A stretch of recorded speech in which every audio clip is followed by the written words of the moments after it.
before we even start, I wanted to thank you. Years ago, you introduced me to Busta Rhymes, and you said, this guy is going to be the biggest thing to come out of battle rap. And currently, you're a prophet. Thank you. I appreciate you, sir. We're going to start it like that. Yeah. That's a good start. It's a good starting point right there. Right. Matt Hoffa, welcome to VladTV. I'm here, man. I'm back. You're back. It's been some Where's years. the couch bed? The couch I is missed around. the couch. There's a couch over there in the back. Yeah. There's another couch over there. But, now we got the... For the record, I was the first to lay on the couch. Yeah, you're right. Put your feet up, Yep. the whole nine. Right. The whole nine. Let's get it started. I mean, you've been on here before, but I don't feel like we haven't gotten the whole Matt Hoffa story. Right. The whole thing. Okay. So I want to start in the very beginning. Very beginning. Grew up in Brooklyn. Grew up in Brooklyn. Okay. Parents were from Barbados. Aha. Okay. Mom Dukes moved here. She met my pops, who was married at the time. Okay. And through the miracle of love, here I am. And cheating? Yeah, right. Yeah. It's what it is, Okay. Did your dad stay married to the original woman, or do you leave his wife for your mom? They eventually kind of split apart, but he didn't leave for my mom's. No. Okay. He didn't. And he tried to be there, but I guess when I was younger, I didn't understand what that was. Okay. Like, him being distant and not being around and why, I would go to his house and, rest in peace. Oh, he passed away. No, his wife passed away. Oh, his wife passed away. But she would just be really hostile anytime she saw me. And there was times I had to leave and all that shit. Yeah, well, you were a reminder that her husband's cheating. I'm sitting at the table eating ice cream, and she's like, "Oh, what is he doing here?" And I'm like, "I don't know what's going on." You know what I mean? Nobody ever explained it to me. But when I got older, I figured it out. Was there a certain level of anger going through school, knowing that your dad ain't like the other dads? You know what I'm saying? Like he's not. There's a whole bunch of us out there like that. Well, you had a unique situation though. Yeah. Like you had a dad, but he just wasn't. He just wasn't around as much as I wanted him to be. Yeah. And it was a lot of anger for a while. For a while, it was a lot of anger. I probably got like a whole catalog of "fuck you, dad" records. You know what I'm saying? Like just making a whole bunch of those shits. Yeah. But I think as I got older, and life has a way of kind of showing you, don't judge nobody. You know what I'm saying? Like things happen. Sometimes it's out of your control. Don't judge nobody. So I got to the point where I started having kids, and one of my kids' moms ran off with my daughter. That's the Colombian one? Yeah. And to this day, even though we reconnected, but there's still like distance. The things in my daughter's mind, I have to kind of like fight against, because she was told a story that wasn't true. And when we first got back together, she was like, "Well, this is what I told her. Please don't disturb that." And I get it. Like, she lives with you. You don't want to disturb, like, okay, this is the real reason that your pops was in here. It's bad enough you tried to make her think some other guy was her dad, and she figured it out on her own. My kids are smart. My kids are real smart. They're real smart. She came home one day, she was like, "You know what? I don't look like neither one of y'all. Who's my real dad?" You know what I mean? Dad. So, that's still difficult, but it kind of made me see like maybe things wasn't so easy for my pops either. So. Yeah, fair enough. Well, like what age did you actually start rapping? 11. 11. I say 11. My first rap name was Ice A. Ice A. Ice A. Okay. What do the A stand No for? reason. Nothing. Nothing. Stood right, for your real nothing. name is Justin, right? Yeah, So it stood for there's nothing. not even A in that whole Just word. Ice Like A. I was Ice just A. Ice A. Like, for no reason. Okay. And you first started just, battling dudes in the street? Yeah. I was so confident in myself. I was probably like 13, 14. I saw a Buckshot in the hood. He used to come check Dread Kev, who lived around the corner from where I was at. And I was like, "Yo, Buckshot, who's the nicest in Crown Heights? And he was like, I don't know. There's a lot of dudes out here, man. I was like, me, nigga. Broke out. I don't even know if it, yo, I can't wait to run in a buckshot. Be like, yo, you remember a kid riding up on you on a bike? Bring him on my expert. Yeah, that'd be dope. That'd be dope. I think I have a contact for him somewhere. Full of good ideas, he's not that man. hard. Not that hard to get a hold of. I interviewed him before. Shout out to the whole Duck Down, Drew Ha and them. Okay, so you basically studied on buckshot and ran off. Yeah, studied on buckshot. Rode off. I started battling people in lobbies. It was always like a way of expression for me. Mm-hmm. My best rhymes is always like stuff that happened. And you from Brooklyn, you know, Jay-Z's famous slogan, couldn't talk about it if I ain't live it.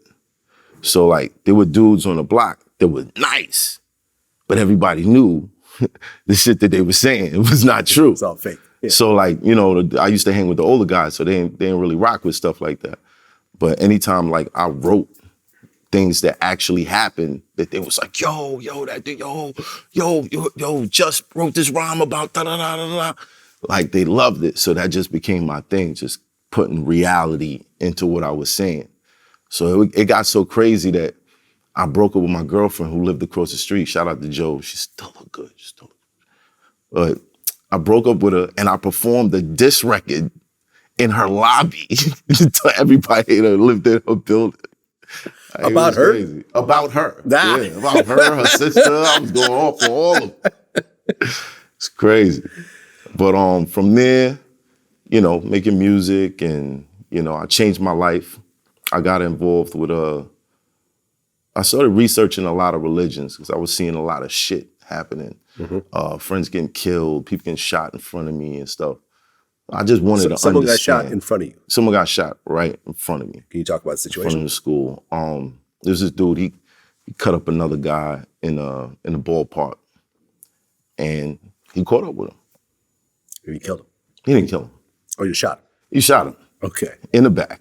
In the back? In the back. Because, you know, they try to take off. You see a gun, what are you going to do? You're going to run. Oh, so you ran and then boom. Yeah, he ran. Pow, You're how old? Caught him. I was 14. Okay, right around the same time that you Yeah, around the same time. Yeah. So, you know, seeing all this stuff going on and just not having a sense of self. Because I was the younger dude that used to hang with the older guys. So I pretty much assimilated my character amongst the older guys so much that people that were my age in the hood always thought I was way older than them. It wasn't until like later on in life, they're like, yo, you how old? What? We the same age this whole time? You're also pretty tall, though. Let's keep that in mind. Yeah, and I was 6'3"? Right. Yeah. So. I was like 15, like grown women was trying to holler at me and shit. You know what I mean? So, you know, seeing all the drama, all the stupid shit, I just wanted to know more about what was going on. Like, what was the purpose? I started searching for the sense of purpose, and I got involved with the Israelites. Oh, the Black Israelites? The Black Israelites, but not the ones that. In Times Square? I'm not trying to. Not the guys that look like they're gonna hand you a pamphlet and fly away into the sky. You know, the Star David just shoots out with their hands and shit. Not those. They're dressed like superheroes, basically. Yeah. No, not those. And I'm not knocking that because you know if that's, you know, that's what you want to do. That's what you want to do. They usually get mad at me if I'm walking by with a black woman, like. Yeah, I usually get yelled at, like, sister, you don't need to be with that white man. That's my experience with the Black Israelites in Times Square. Read, thus saith the Lord. Like, it's crazy. It's crazy, but not those guys. Not those guys. So, you know, I actually researched Islam, Buddhism, Christianity, and, you know, those three things pretty much came from the Torah. Mm-hmm. So that's the direction I went into. I started speaking with some brothers that were like part of camps, different camps around Brooklyn. But a lot of these camps were like, you know, the leaders of the camps were like old gang members who, you know, converted their life. You know, things were different. But it was I still wasn't all the way out. Because after a while, even going to the camp and feeling that sense of pride, you know, as a black man in America, the history that you're taught is, yo, you was naked in Africa, we put you on a boat, we enslaved you for like a couple hundred years, and then we said, you know what, y'all go ahead. That's like nothing to feel a sense of pride in yourself. You don't even know what country specifically. Yeah, you don't know really what part of Africa or what, like, it's just vague. Yeah, it's just whole vague. continent. You know, and you're reading about a man in a wig who chopped down a cherry tree. Shit, talk about he can't tell a lie. Like, you know what I mean? That's what you're getting. So like, as black men in America, you feel like a sense of emptiness. There's no, unless you have like a line of your ancestors that you could say, my great grandfather was this, my great father.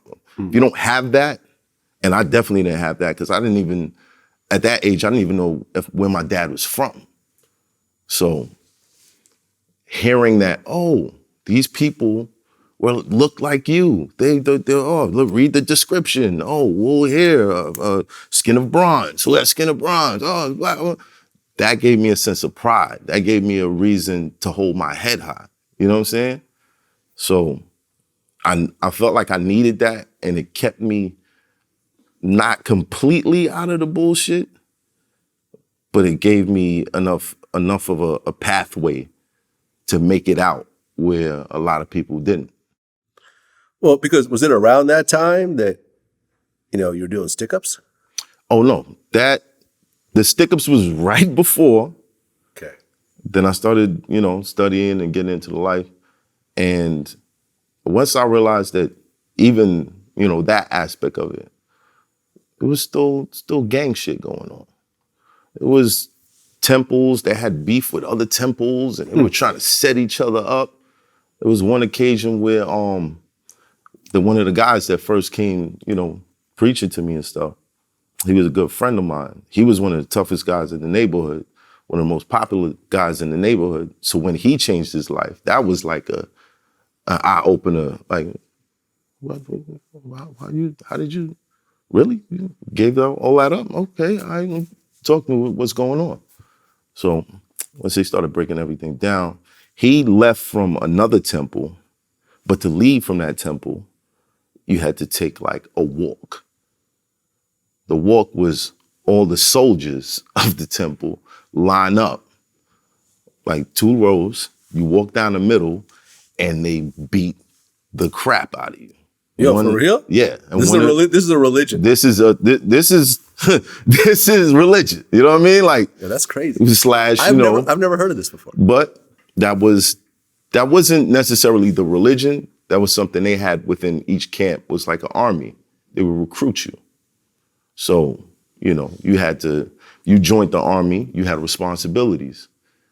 But, you know, I was a pretty smart kid. I figured out like, oh, wait a minute. Okay, so the missions that y'all being sent on was because he had a problem with these guys moving in on his block.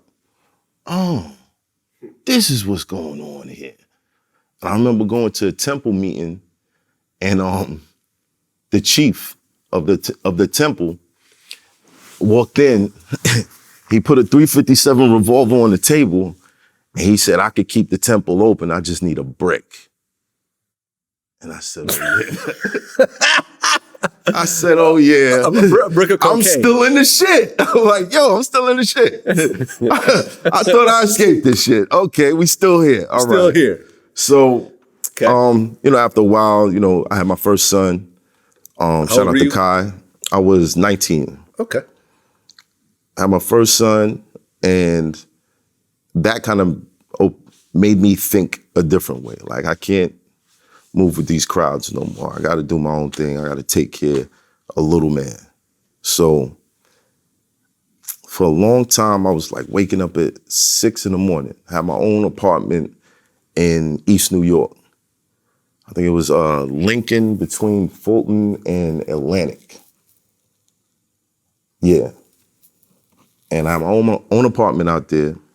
I had to wake up 6 a.m, take little man to the babysitters, go all the way to Teaneck, New Jersey to work this construction job, and then work 10 hours, come back, pick him up, And that was my daily routine. And that shit was killing me. Well, you're being an adult, though. Being an adult, you know, but I mean, killing you or not, I mean, 19 years old. You got to salute that, though.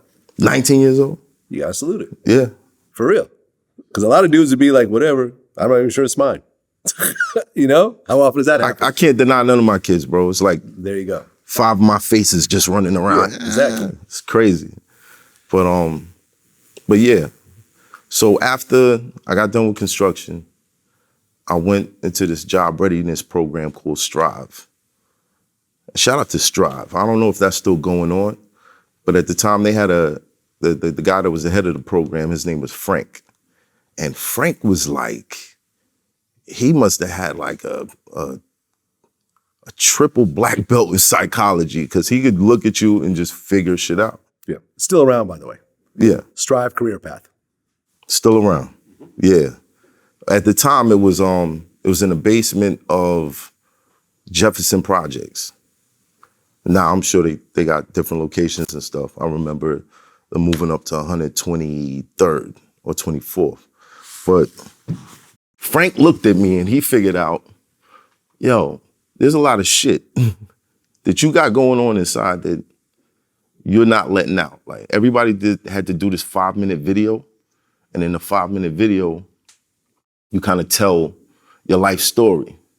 So everybody was getting up there, it was breaking down, crying, oh, my life's terrible, that's how I'm here. I got up there, I told stories about roaches and shit in the hood, and okay, I sat down, and that was that. This dude was so convinced that there was something that I wasn't dealing with, that he would pull me out of like from amongst my classmates, sit me in front of the class and say shit like, yo, who would you rather do a crime with, me or Justin? I think he would snitch. And I'm like, yo, what the fuck? But later on, I understood it, because he figured I could be around people, but I wouldn't say anything. I could learn people, but they wouldn't learn anything about me. Like I was guarding something. So one day he was like, yo, I'm gonna kick you out the program if you don't give me what I want. And I'm like, I don't know what he wants. And it just clicked in my mind. I was like, this is what the fuck he wants, all right. And I just started from the beginning. I started retelling my story, and my pops just kept coming up. And I was like, yo, what the fuck? And when you get the quiver lip, when your shit start doing a little shake, like you about to cry, I was like, oh, Frank got me. Frank got me. And then, my classmates, I looked around, he wasn't even in the room no more. My classmates were like, yo, it's not your fault, blah, blah, blah, blah, blah. That's when I realized, oh, shit, I got an issue with my pops. Your daddy issues. Yeah, I had daddy issues. Some real shit. Yeah, that week, I went to his crib, cursed him out. I don't even fucking know you. I'm this, he made promises, but, he didn't keep them at that time. So I went back into my anger from there. After I got, I worked the corporate situation for a little while, glorified mail clerk, got out of that. I took my severance. I bought some work, went back to the streets, went back to doing everything. This is when the Stickups became the job. So you would be robbing, you'd be robbing people. Yeah. With a gun. Pretty much. So you just a walk gun up to or them? barehanded. A lot of times it was barehanded. Were you wearing masks? No. So they knew who you were? No. Oh, because you were going to other areas? Bro, I was very good at what I did. Okay. It's very, very good at Were you getting arrested during this time? No. Okay. I've never gotten arrested for anything that I planned. You got arrested for stuff you didn't plan? Yeah, like losing my temper and shit like that. Definitely. But otherwise, I had a couple guys with me, and I was the plan guy. I was the guy that would, scope shit out, come up with the plan, and we would execute. And anytime they made a move without me, somebody went to jail. Okay, but robberies don't go according to plan all the time. Not all the time. That's true. That's true. You don't know how a person is going to react when you tell them to give up their belongings. There were a couple times when things went left. They pulled out a gun? No, some people just, if I'm brave, there's 3 times in my life I fought somebody with a gun. It was just a matter of time before I ran into somebody like that. So, but that's what I was doing. But in between this time, I'm still rapping. I had a friend named Yashar, YB. And, you know, he was on my back heavy, like, yo, you're nice. Like, what are you doing, bro? Like, stop doing that shit and get in the studio. We built the studio over here. Yo, I'm gonna make a MySpace page for you. We did all this shit. And, you know, I'm still thinking, nah, you know, we out here, we getting it how we live. And one day, he got killed by somebody who tried to rob him. And that shit just... While you were out robbing people, doing the same thing that he got killed for. He got killed fighting a robber. And I had like pride. I took a lot of pride in not crying for like 10 years. I used to brag to you, I don't cry. I ain't cried like 10 years. It's just me. I don't even know how to anymore. But that, when that happened, I bawled. I bawled for hours. And it didn't change, I didn't change my life right away, but it was already chipping at that. And by the time I started getting into battle rap, and I got my first check from battle rap, $5,000 to battle T-Rex. My girlfriend at the time was like, listen, since I've known you, all your friends been to jail.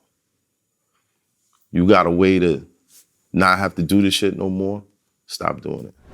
Okay, I mean, you mentioned the T-Rex battle, but when I researched you, I found a few other things before that, right? Mm-hmm. Okay, I mean, because you were in an independent film called Rap Wars 1. Right. Right? And because of that, Fight Club pulled you in? Fight Club, no, my manager was working with Fight Club at the time. Norbs? No, not Norbs. Not Norbs? Okay. D-City, shout out to Dorian. Okay. Norbs became, yeah, okay. Right. Yeah. He took me over to Fight Club, and then I got in the Fight Club. Yeah, and that's when you battled Serius Jones in 2005. Right. So you didn't get a check for that? No. But that was all free? Fight Club was all free unless somebody was betting money. Uh-huh. And I definitely wasn't betting money. That's when I was working the corporate situation. Blackstone LLC. Okay. And according to the judges, you actually lost that battle. Yes. To Serius Jones. Jones, the first one? The first one. I beat him the first 3 rounds. Okay. But they asked for sudden death overtime. This was the thing about Fight Club, which made Fight Club kind of, not to say it was funny, but even when I battled Nems, it was clear to everyone that I beat him after those 3 rounds. But because they wanted more footage, they would say sudden death overtime. And we went to sudden death overtime. Jones spit his classic multiple choice round that people knew. I'm there, like, this is my first battle here. He's been there, like, you know, he's on a winning streak. Yeah. And he starts going into this rhyme, and I'm hearing other people say it with him. I'm like, what the fuck? I'm like, what did I walk in on here? Yeah, like, all these people here with you? Like, what the fuck? No, but apparently, you know, they seen him do it before. And he took that round. I tried to switch up my flow to something else, and they just wasn't feeling it. It was like, nah, B. Right, and you had 4 wins in Fight Club. 4 wins. After that. Yeah. Benjamin Benz, Nems, Fox 5, it's 3. No, it's 3 wins. There's 4 battles, 3 wins. Okay. And because the Fight Club battles, that's when Smack DVD reached out? Yeah, no, that's when my manager bought the footage from somebody who was filming at Fight Club because they never put it out. Ah. Was that when they were doing the MTV show? Yeah. Okay, yeah, I remember that era. And even though they were using a lot of Jones footage, they didn't use mine because I guess he used the same rhyme in a couple battles. Oh, so they couldn't re-show it. Yeah, I see what you're saying. I had a classic line in that battle too. That was around the time R. Kelly had got maced at the Jay-Z joint. And I was like, I should break your jaw while you talking. Your gun's about as real as the ones Kelly saw at the Garden. Everyone went crazy because it just happened. Yeah, because I guess, R. Kelly canceled the show because he claimed there was someone in the audience. Somebody in the audience flashing. Which was bullshit. I don't even know how the fuck, okay. Okay, so someone recorded it and what, they sent it to Smack? Yeah. That was back when Smack DVD Yeah. was doing its thing. Right. And that's when they set up a battle with you and Dose. No, the battle was actually supposed to be me and T-Rex. Mm-hmm. But when I showed up, they was like, yo, Rex ain't battling, but we got this other guy here, and, you know, you could battle him. Right, and I rewatched that battle. Mm-hmm. So you are much physically bigger than this guy. Yeah. You're 6'3", 220. Right. He was about maybe 5'7". Nah, he was tall. 5'9". Right, 5'9". 5'9", maybe 100. Don't make me that bad. Okay. And he had a baseball cap. Yeah. And I mean, from what it appears from the video is that since you're so much bigger and you're like talking down to him, he's trying to stand his ground, essentially. No, that is not what you see in the video. Okay. All right, before we even started, there was a battle before that. Okay. That this other Philly dude versus somebody from New York. And the Philly dude was getting in Homeboy's face so much, he backed him down to the end of the stage, which looked ridiculous to me. Like, what the, just this? Like, this is what no, I'm not doing this, right? So I told him before we started, I was like, look, you know, this is a good look for us. I had no intentions on battling him. I was just gonna stand on stage and call out T-Rex. And, you know, he's right there. He should just come to the stage and battle me because I have bars for him. But I told him, like, yo, before we start, you know, we're not doing that in the face thing. Let's not do that. He was like, cool. Shook my hand, Smack saw it. Cool, we was good. I get on stage, I'm like, yo, I was supposed to battle T-Rex, but he was scared. I said it twice. Nothing happened. I was like, okay, I guess I'm battling this guy. Dose, right. Right, so, you know, we did the battle. He was getting off too. Like Dose he was kicking my ass. Like he came prepared. Like I don't know what it is with Philly rappers, but like they were just on it at that time. Like it was crazy. I had some good lines, but as I'm starting to heat up, he starts walking up to me and just following me. And it's like this hat brim, just annoying hat brim, just right there. I turn sideways. You see in the video, like I turn to the crowd and I'm like, you know, like move your hat. I turn back around and then it, boom, right in my face. And I'm like, come on, bro. Well, you said, your son, get out of my face, son. Your son, get out of my face. And he backed up and started taking off his vest. So what's up then, dog? I was like, nah, for real? Yeah. So you punched him. Yeah. And then, history. And then, you know, yeah. Everyone rushed in. You had some people with you. Yeah. He had some people with him. I had so many people with me that people I was with was fighting each other and didn't know it. It was crazy, bro. Like it was crazy. Like after all is said and done, there's fitted hats everywhere. The crowd is scattered. You know what I mean? My knuckles are bleeding. There's people laid out in an entrance and all that shit. I go back inside and I see my man. And he's like holding his shoulder.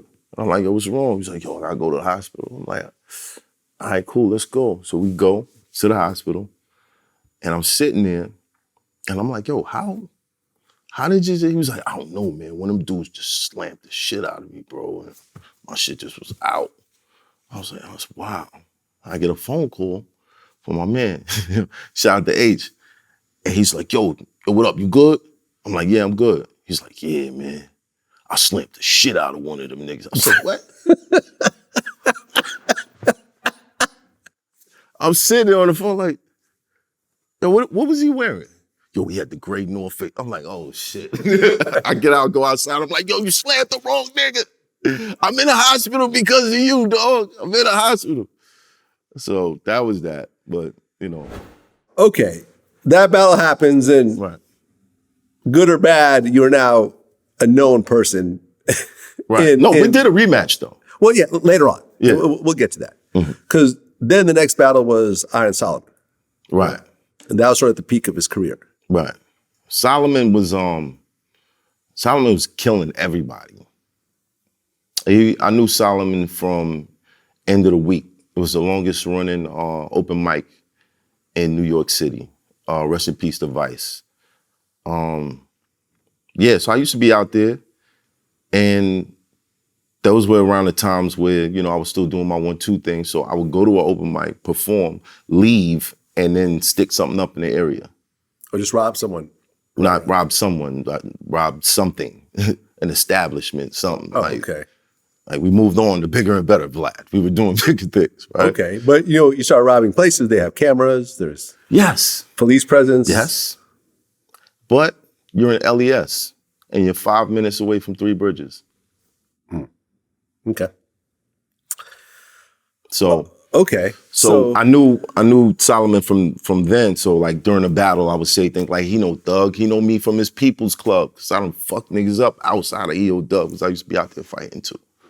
And the Solomon battle was like a clash of the worlds. It was like the street battle rapper meets the backpacker. You know what I mean? And from there, you know, I think the reaction to that battle was so big that Smack created this thing called SmackTube, and to get everybody to go over and follow, he only put 1 round out. And he was like, you want to see the other 2 rounds, go to SmackTube, pay $5.99, all that shit. So that was that.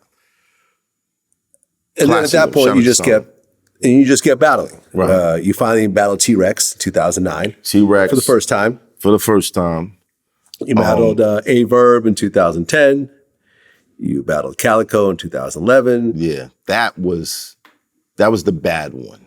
The bad one. Yeah, that was the summer that my daughter's mom disappeared. Okay. So I wasn't in a good space. Right. 2012, you battled Arsenal. Right. No, I battled Marv 1 before that. Okay. Marv 1 was like my comeback battle, because after that, I couldn't get booked. It was like, damn, you know, I did great. In all these battles, I had 1 bad battle, which was a big situation. It was Summer Madness, the first Summer Madness. And well, I'm about to get to that. That's 2013. Right. No. That's 2012. Summer Madness 3 or 2? No, Summer Madness 1. 2011. Okay. Right. Okay. There you go. Right. Yeah. And then 2012, I battled Marv 1. So in between Summer Madness and like maybe 2 months before the next Summer Madness, I had no battle. So from there, I battled Marv 1. I kind of talked about something. I still don't know where this chick got my daughter at. I said that in the battle because, you know, it was something that, you know, real shit. Again, real shit was my thing. And even though I didn't address my opponent at all, people felt like, yo, that was one of your best rounds. So I was just talking about my life. Well, right around 2013, you and I met. It was probably around 2012, 2013. 2012, yeah. Around that time. And you and I actually decided to put together our own battle. Yes. The Killers Battle League. Killers. Where you battled the T-Rex for the rematch. 1 round, yeah. And we had, who else was on that card? We had Hands versus Iron Sheik. Yep. We had Shotgun Suge versus Big K. Right.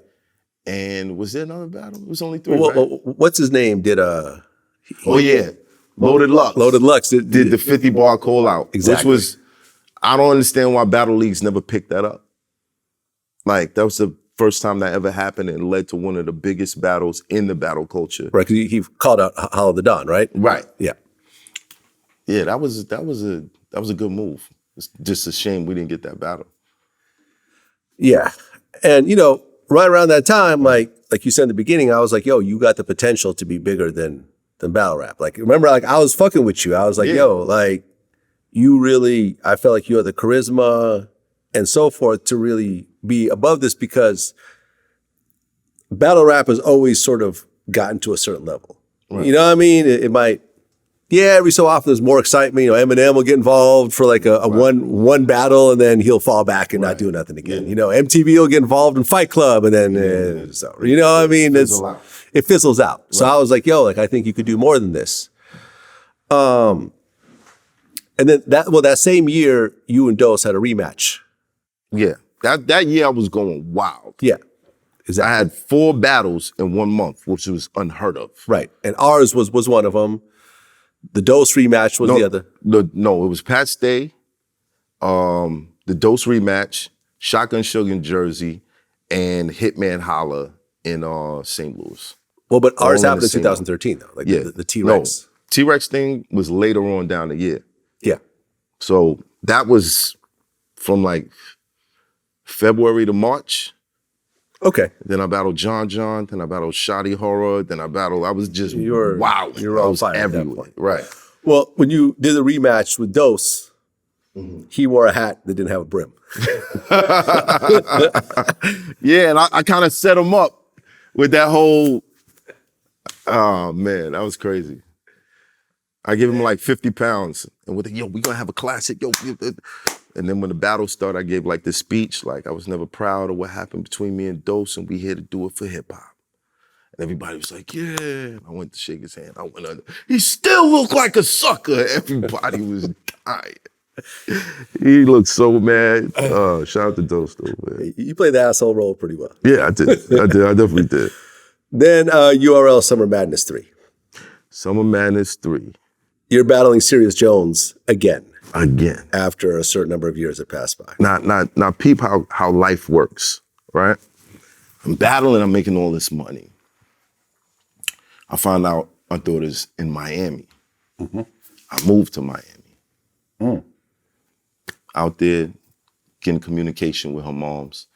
And I'm like, yo, I'm gonna stay out here. Even though I got kids here in New York, I'm gonna stay out here. We're gonna go to the courts, we're gonna set up the joint custody thing. And she ghosted me. Again. I don't have an address, nothing. I'm riding around Kendall trying to put pictures to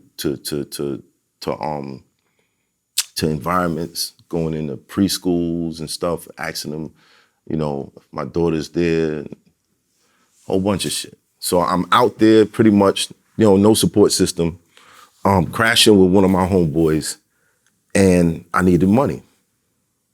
I did not want to battle Serius Jones. Just didn't. But needed the money. So I took the money for the battle, and I searched some more, and then I flew back to New York. And 3 days before that, I got a warning. Dave Chappelle reached out, sent a car for me. Rode all the way, shout out to my man Seth, rode all the way out to Jersey, the one that, this was right after the whole fuck Hartford thing. You know, he's on stage, he's doing his thing, the crowd, thousands of people. He gets off stage, he walks up to me, he was like, yo, I just want to shake your hand and let you know I appreciate what you're doing out there. It's incredible. Here, meet my people. I met I think his mom, you know, people in this camp, other comedians, and he introduced me to this life coach. And I'm like, at the time, I was like, what's a life coach? Like, what do you do? Like, you call people and be like, yo, brush your teeth. I'm gonna call you back in 5 minutes. What do you do? What is a life coach, right? So she takes me into this room, and there's like candles all over the room. And I'm like, yes, Illuminati, yeah. I made it. I made it, Mom. Where do I sign? I'm part of the elite now. You know what I'm saying?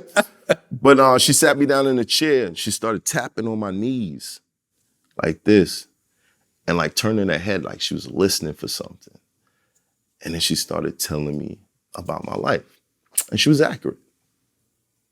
And before it was over, she was like, yo, you got something coming up that you're nervous about. And I was like, yeah, I got this battle in like 3 days. She was like, her English wasn't very good, but she was like, trust yourself, even if you don't know yourself. At the time, I was like, word. I didn't know what the fuck she was talking about. How do you trust yourself? How do you do that? How do you, like realistically, how do you trust yourself without knowing yourself? I didn't understand it. The day of that Jones battle, my stomach, everything was saying, leave, leave, leave, leave. Not a good situation. Don't be here, leave. I got into it with security. I had like three women I was dating in the building. And they all knew who each other was. So it's like just a circle of drama. I get there, they tell me be there at before 2 p.m. I didn't battle till 12 p.m. and they didn't want me to leave the building and there was no food. Or 10 hours, just sat there. Okay. And people are buying me drinks. So you're drunk on top of it. On top of it. Okay. But everything, even, I went outside to smoke. I try to go back in. Security's like, yo, you got to go around. And I know who you are. And I'm like, oh, a new challenger. Really? And people like, oh, man, chill. And I just, like the whole day, and something was just telling me, leave. And I stayed. So the battle happens. Mm-hmm. And I remember you said something and... Rest in peace, Party Artie. / battle will be a long nose. Nobody understood. I don't know if people got the line. Party Artie's last battle was Murder Mook, and Murder Mook has a big nose, so last battle will be a long nose. Yeah, well. I think Serius Jones goes like, woo. Woo. Yeah, he went, woo, but then he grabbed his own dick, right? Yeah. Okay, just want to make sure. He didn't. Just want to make sure here. That's 2022. You know because then it would have been justified. You know what I mean? Right. Woo! Oh, right. Oh, there would have been nobody would have blamed me for anything. Blamed me for it. But yeah, so when he said woo, you punched him, right? And then once again, all hell breaks loose. No. This was isolated time. He was the only person. I was the only person that threw a punch, and he was the only person that received anything. Everybody else kind of like backed up. Right. You were disqualified, obviously. Not disqualified. I was banned. Banned for 3 years. And I remember after that battle, I called you. And I told you how disappointed I was. Yeah. I'm like, if no one else is going to do this, I'm going to do this. Scolded me. Yeah. I said, you're fucking up. I'm like, I'm sitting here telling people that you're going to be the next big thing and you're going to be whatever. Yeah. And this is what you're doing. Like you're shooting yourself in the foot. Everybody was coming down on me. Right. The only person that made me feel better about it was Dave sent a text saying, rumble, young man, rumble. Dave Chappelle? And I was like, all right. You know what I mean? I feel a little bit better. But everybody was coming down on me. Yeah. Everybody. Like there are people in battle rap now who are like main characters. And the first time you saw them was them talking shit about me and what I did at Summer Madness Street. Like, it's crazy. And that's when I understood. Trust yourself, even if you don't know yourself. Right. So now I follow my gut religiously. Well, you get banned from URL. Mm-hmm. Some other battles happen. We're going to skip over those. Mm-hmm. Fast forward to 2019. That was the year you actually launched My Expert Opinion. No, you know what? Well, the first My Expert Opinion. That was the first time. That was on your YouTube channel. I got tired of people telling my story because there was a lot of things that people didn't understand. They didn't understand. And by the way, me and Jones, we saw each other again in Miami after that. And I think I told the story on your I think so, yeah. Right. Everyone had their own version of that story. Yeah, everyone has their own version, right? Right. But I got tired of people, because being that we worked together, there was a side of me that you saw that made you say, you're fucking up because I see something else. Because I know you. Yeah. Right. And for everyone that didn't know me, the only thing they had to go off was what they saw me doing and what other people said about me. Right. Well, now you have a track record of doing the same thing. Right. You got Dose. Now you got Serius Jones. Right. You know what I mean? So it's like, you could say it's unfair, but it's not. But it's right there for everyone to see. So you just got to own up to it. Yeah. Shout out to my man, Seth. We had went out one night And I got into it again. And he was like, yo, man, you're brilliant, but you got a problem. I know somebody that can help you. And he plugged me in with a life coach, ironically. Again. Sean Newell. And every day we just talked for an hour every day. And she kind of opened my eyes to like the direction that my thoughts would go when they shouldn't go that way. And it helped a lot. It helped a whole lot. I would suggest everybody either go through therapy or get yourself a life coach, because sometimes there's traumas that's affecting you, but it's like you don't know it's there. It's like the invisible ghost on your shoulder. Oh yeah, no, I've talked about it. I've done therapy. Right. I had a $500 an hour, really $500 for 45 minutes actually, because they don't even give you the full hour. But yeah, right. I was sometimes a couple of days a week. I'd have to, but it made a lot of sense during that time of my life. It helped a lot. It got me through very rough patches. And once you get through those rough patches, you got like this clean slate to build on. You coast a little bit. Right. Yeah. So my expert opinion was me getting through that rough patch and saying it's time to build something. Why that name? For one, I'm an expert. You know, 10 years in battle rap, I'm an expert. Hip hop, whatever, period. And I wanted to kind of like shut down all the people that had something to say, all the people who, after a while, Math Hoffa doing something wrong became like the clickbait. I did a lot of crazy shit that was dope.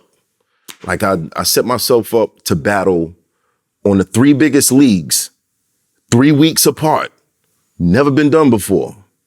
Won all 3 battles. But as soon as I did something wrong, that's the story that they were telling. So I said, nah, I need to change this. Started my expert opinion. And that same year, you had the rematch. Yes. Serius Jones. Ironically, the day I got the contract for Serius Jones, I get a phone call. I hear the voice, I recognize it. And I'm like, I say her name, she's like, yeah. She's like, you know what today is? And I'm like, yeah. It's Naya's birthday. She's like, do you want to talk to her? Put me on the phone with her. She cried, I cried. And it was like a signal, like, all right, it's time. Time to start correcting all this shit. So I signed the contract to battle Jones.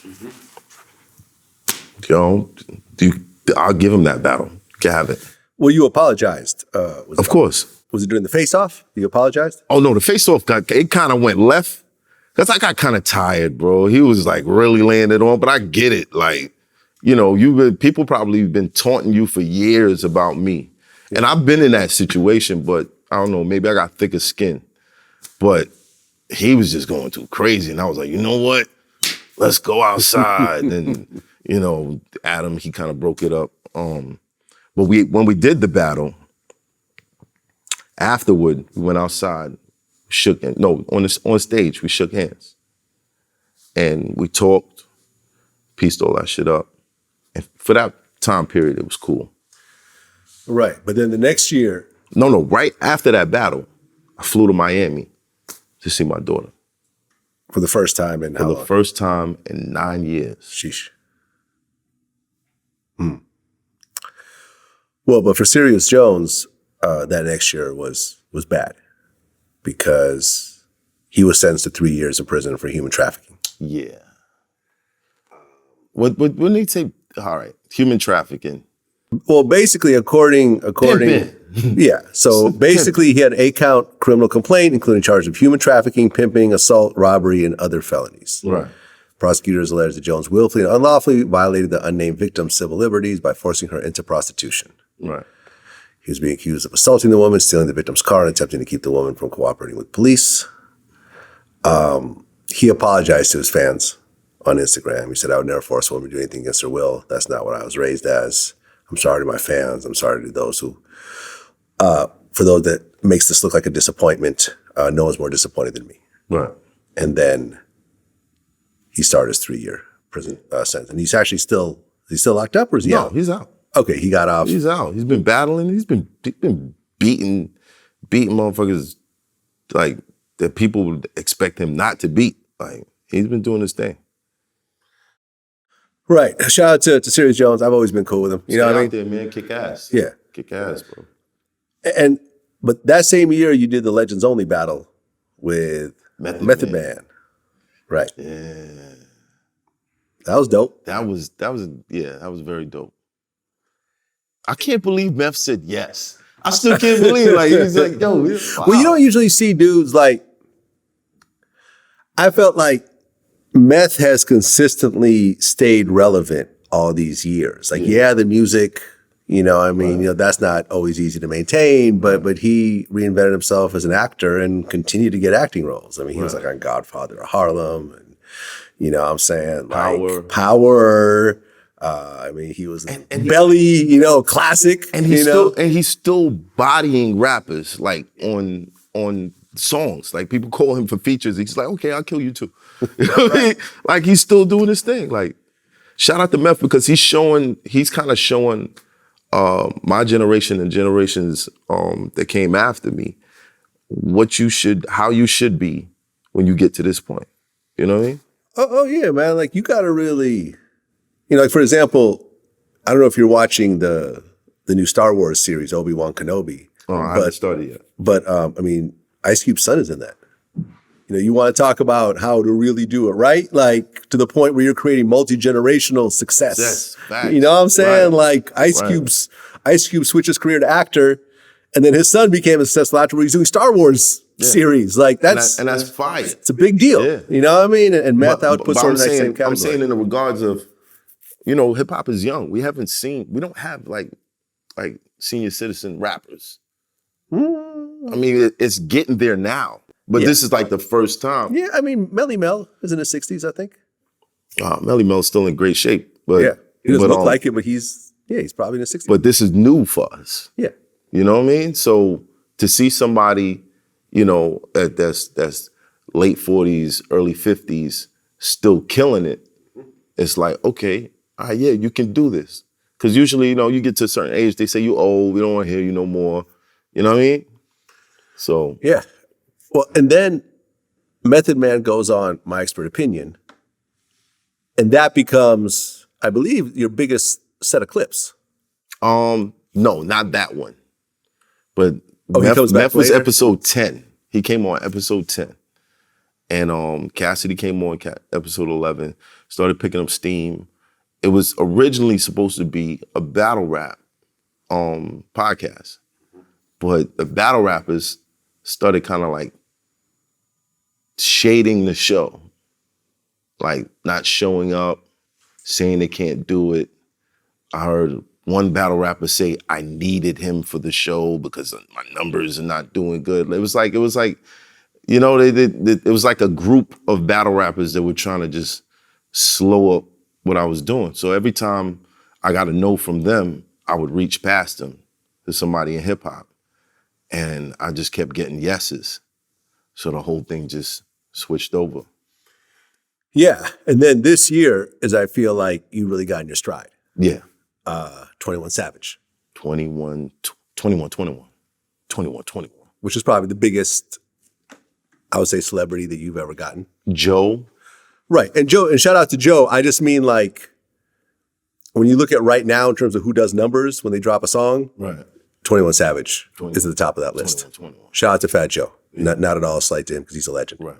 But a new 21 Savage song and a new Fat Joe song, I think most people would gravitate towards the 21, you know, the younger generation, everything else like that. So getting him, I thought was a big deal. And you also got Fat Joe. You got Omar Epps. You got Remy Ma. Tretch. You got me. I did pretty big numbers. I looked. I sorted by like views. I'm like, okay, I'm in the top 10 you're somewhere. definitely at the top. Definitely at the top. You know, and to everyone out there, because sometimes there's like these weird like rumors that circle around, like, oh, Vlad will have you do his show, but he'll front on you. Like, that's just a a lie. Like anyone who has been on my platform and they have their own podcast, I always say yes. You know what I mean? Like I'm not gonna fly out and whatever, but you know what I mean? When I'm in the city. You and Adam, you guys Yeah. kind of catch a bad rap. And I think that's whack. What do you mean? Like people would be so quick to call you a culture vulture. Yeah.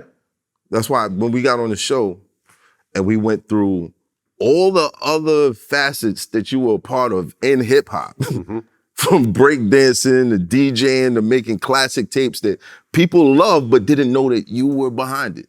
Oh yeah, no, like You know what I mean? Like a lot of people have said that that's their favorite interview that I've done, the one with you, because they got to see a side of me that no one. Because a lot of people just sort of ask the same questions, right? But you guys actually dug into my childhood and stuff like that, stuff that I never hid, Right. But no one ever asked me that, so I never really Right. discussed it. So yeah, the breakdancing and the DJing, the mixtapes, and all that type of stuff. But that to me, that's the aura of the show. That's why I started it. I wanted people to see a different side of me, and now they see a different side of all my guests. Yeah, yeah, and I've always been happy for you, man. Like and I'm very much like if you know me, you know that I always look at who the next dude is or female, who's coming up, who's buzzing, and I always reach out early and say like, yo, if you need any help, if you have any questions, like I've been doing it for 15 years. Right. You know what I'm saying? Like, a lot of times I'll have them on my show. I was the first person, I was just on Charlamagne's Brilliant Idiots. Yesterday, we talked about how I was the first person to put him on a mixtape when he was still in South Carolina. Wow. Before Wendy even heard about him. Wow. I put Adam on my show early on, from No Jumper. I put Sean Cotton on my show early on from Say Cheese. I've, people like Tasha K, I reached out to her early, even though she ended up making up a bunch of lies about me later on. Yeah. But regardless, I've always felt like we're not competing here. Right. There's more than enough viewers. There's more than enough money. There's more than enough bandwidth. Like this isn't the Super Bowl where we're battling each other for the final trophy. Like we all could do it. And even if you get a certain guest, if I interview the same person, my interview is going to be totally different than yours. So I don't give a shit if you interview the same person that I'm about to interview. Right. You know what I mean? Right. My approach is different. So I've always been like, we could all do better by fucking with each other. And to everyone out there. Yeah. Like me and Adam always he'll have a guest on a show and I'll be like, hey, can you send me that person's contact? And he'll be like, boom, here you go. They don't always do the interview, but right. Or he'll be like, hey, what do you he'll come to me for advice and I'll be like, oh, okay, this is how you do it. And then I'll help him out. And you know what I'm saying? Right. Like the whole hating of other media outlets is dumb. Yeah, I think if you're not mature enough to see that, you're not gonna succeed. You're not. Because especially in the podcast realm, there's very few people I can ask a question of something I don't know. Yeah. You know what I mean? So I kind of need to we need to feed off each other's energy. And seeing that how the other publications, how they take hip hop stories and they kind of demonize it. We got the opportunity to rectify anything that gets out there that's wrong. We got the power now. Yeah. So I think we definitely should be of one accord, but not, but yeah, it doesn't make sense with looking at this person, fuck those people. Yeah. It just doesn't make sense. Well, right now, a bunch of members and associates from YSL are on serious RICO charges, most notably Young Thug, and then Gunna and Yak Gotti and so forth. Yep. And the thing that people are really focused on right now is that all throughout the indictment, and I've read through the whole 88-page indictment, that there's lyrics all throughout the indictment. Yeah. And everyone's upset about it. 300 Entertainment is trying to launch this, protect black art and everything else like that. I've got my own thoughts about this, but what do you think? I think I prefer someone telling their story, then continuing to live that story. So I had this conversation with 21, and I was like, yo, we have a certain responsibility on what we put out there. And he was like, yo, what would you prefer? Somebody telling a story and getting out the hood, or somebody just staying in the hood? And I'm like, you look at it like that, kind of a valid point. It is to a certain extent entertainment, and it's an expression. Should it be used against people in court? No, because all rappers embellish things. You know, there's nobody that's 100% accurate. Even Jay-Z is quoted to say, believe none of what you hear, half of what you see, including me. With that said, I'll kill niggas dead. You know what I'm saying? That was an actual Jay-Z quote. So I think that the lyrics shouldn't be used, but with this whole Rico situation, the last battle that I did versus Geechee Gotti, this is my very last battle, I warned him. I tried to warn everybody about this shit. I was battling a gang member, or allegedly a gang member.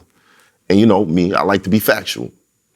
I did my homework on him, sent the lines out, yo, find out who this dude is. And everything came back, got his rap sheet, got everything. But the person who got the information for me, they was like, yo, don't ask about this guy no more. And I was like, why? He's on that list, the watch list. I'm like, the watch list? Why is he on the watch list? Oh, they consider gang members terrorists now. And I said, oh, shit. Rico. I did a whole round talking about this shit. I said, the feds is, hold on, while you dudes is doing videos displaying your straps, the feds is counting heads while they playing it back. That shit, as soon as one of y'all do a crime, the whole gang getting snatched. That shit is the new Rico. Your set, the new Kilo. The new Connect is these gangbanger rappers that don't see no problem sending their ears in the morning with no Ebro. They seeds grow up with no guidance. It's so evil, nigga. You ain't Crip or blood. You're African. Let's throw all that dumb shit out the window and go back to being black again. The lifestyle you selling produces felons, and you traffic it. You ain't a snitch, but nigga, you's a bitch for the establishment. Tried to warn all these motherfuckers. I tried to warn them. But, Well, you know, I think it's terrible. Yeah. I think it's terrible because they're purposely targeting artists. Right. But here's the thing. And a lot of times these things are spoken in generalities. And yeah, like generally artists express themselves and sometimes make up stories or whatever else or create stuff that they heard and into the art. Right. But YFN Lucci's mother gets shot and then Young Thug has a lyric afterwards that says, I shot it at his mommy, now he no longer mentioned me. So you see what I'm saying? Yeah. Now, you could say it has nothing to do with the situation, but you're also tying yourself into a situation with someone who you got beef with, whose mother just got shot. So what if he wasn't talking about him? Well, that's up to the jury to decide at that point, right? If you want to go ahead and play with that, you know what I'm saying? Yeah. Like, if your brother Danny gets killed in your backyard and then you come out with a song saying, I killed my brother Danny in the backyard, you could say it's just art. But they could also say, well, and you could also say, well, what's the difference between Arnold Schwarzenegger, he killed 100 people in his last movie. Right. But Arnold Schwarzenegger is an actor who shows up and reads from a script. Would you think there's a difference? It's a big difference. How? If you show up and you're reading someone else's words and you prove that, listen, this was given to me. So basically having a ghostwriter. Having a ghostwriter or having an actual writer, which a lot of musicians have, right? Right. If you could say, listen, I didn't write any of this. This was all written by someone else. I just came in and performed it. Look at the credits. The writing credits belong to someone else. I'm just a performer. You know, Britney Right. Spears doesn't write her songs. You know what I mean? A lot of artists, a lot of R&B artists don't write their songs. Right. But Beyonce doesn't write her songs. And some rappers don't write this song. Right. But when you look at the credits, at the point that you're crediting yourself as the writer, that's when things start to change. You're now associating yourself and you're rapping about crimes and you're putting your name on it. Said, I wrote all this. This is something I wrote. You know what I mean? Like if you know, if Arnold Schwarzenegger wrote a script, you know, and there's a bunch of crimes in there that he's being investigated for, best believe that script is going to be part of the evidence. You see what I'm saying? You could say that's not fair, but you know something? Life ain't fair. No, like, okay, so let's just chalk it up to that. Yeah. It's not fair that they're doing this. But life ain't fair. Right. So and at the end of the day, a lot of the stuff is going to get thrown out, and it's going to be like circumstantial who's or whatever. At fault? I mean, you have to give part of the responsibility to Young Thug. Could you say he's a victim in all this?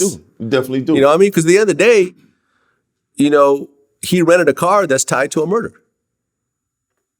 He's on group chat saying any of y'all who cooperate with the law are going to get killed. He's on social media telling YFN, Lucci, if I didn't like what you did with your mother, I would have been killed you. Like, you see, you know, there's all this stuff out there that, yes, you could say, oh, it's just art, it's just circumstantial, whatever, but when you pull it all together. Right, but realistically, it's just like the Tupac and Biggie thing. Do you think that they would have ever really ran into each other? You think that something like would really happen between who? Tupac and Biggie, like that was really gonna, no. They were running into each other. Violent incidents were occurring when they were running into each other. Soul Train Awards, guns got pulled out. I interviewed C. Gutter. He pulled out a gun on Suge Knight. Pulled out a gun. Did anything happen? I think once you start pulling out guns. But did anything happen? I think once you start pulling out guns on people, it now becomes open season. Like all rules that you think are going to happen are not going to happen because not too long afterwards, a few years after that, was the Hot 97 shooting, right? Where C. Gutter shot someone. Okay, that's totally separate. Totally situation. Separate. But did anything happen with those two? No. But they sold a lot of records. Yes. And they both died violently. Unfortunately. Yes. But they sold a lot of records. When you hear Young Thug saying the shit that he's saying, he might not have no ties to it. He might not have no ties to it. But if he says it, guess what's going to happen? People going to talk about it. He's going to sell some records. Hey, if you feel that prison time is worth selling some records, more power to you. But him saying that shouldn't equate, oh, you're going to go to jail if you said that. That shouldn't happen. Well, no. And let me tell you something. Most people who rap about shit, nothing happens to them. But once there's actual, you know, there's actual evidence, once there's text messages, once there's wiretaps, once there's witnesses, because right now, a bunch of the YSL dudes are doing proffer agreements. You know what those are? Oh, yeah, they're turning over. Yeah, meaning that they could tell you about all the crimes that they did with everyone else, and they can't be charged with those crimes themselves, as long as it's proven that they're telling the truth. They get immunity for their statement. Yeah. So now the proffer agreements, that's why everyone's being denied bond, because of the proffer agreements. You see what I'm saying? If this was a case that completely hinged on rap lyrics, I would say the whole thing is stupid. Yeah. But it's not. I actually read through the indictment. I interviewed George Sheedy, who's an Atlanta journalist who's been studying it for a year. We broke down the whole case together. Like, you can't be a criminal and rap about being a criminal at the same time. You know, just like Boosie, he said you can't be a gangster and a rapper at the same time. He tried it and he ended up on death row and basically had a case involving multiple homicides, which he managed to beat. But what's more attractive? The rapper that you know was making shit up, or the rapper who's telling you what's really going on? Well, and that's the choice you have to make as an adult. That's true. Right? It's true. No one's saying you got to rap about this. Nobody's saying it. However, record deals are going out to specifically yes, these type of people. Hold on.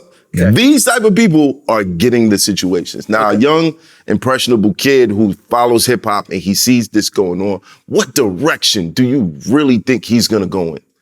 Well, let me say it like this, and everyone could go and reference this in the future when this actually happens. Me and academics were talking about this the other day, and I think me and Charlamagne talked about it as well. If you look at what's happening legally in this country, right, a lot of people are getting dragged into lawsuits. A lot of companies, specifically companies, are getting dragged into lawsuits that had nothing to do with any particular crime. Smith & Wesson got sued for hundreds, had to settle for like hundreds of millions of dollars because a gun that they sold got used in like a mass shooting. Geico had to pay $5.2 million to a woman. Oh, they're losing these things? They're losing or they're settling, one of the two. When they're settling, it means that they're probably going to lose or they're just trying to, But there has to be some sort of stipulation in there where the fault is more than them just making the gun. Okay, you want to look it up? Actual news from February of this year in the New York Times. Sandy Hook, remember the whole Sandy Hook massacre?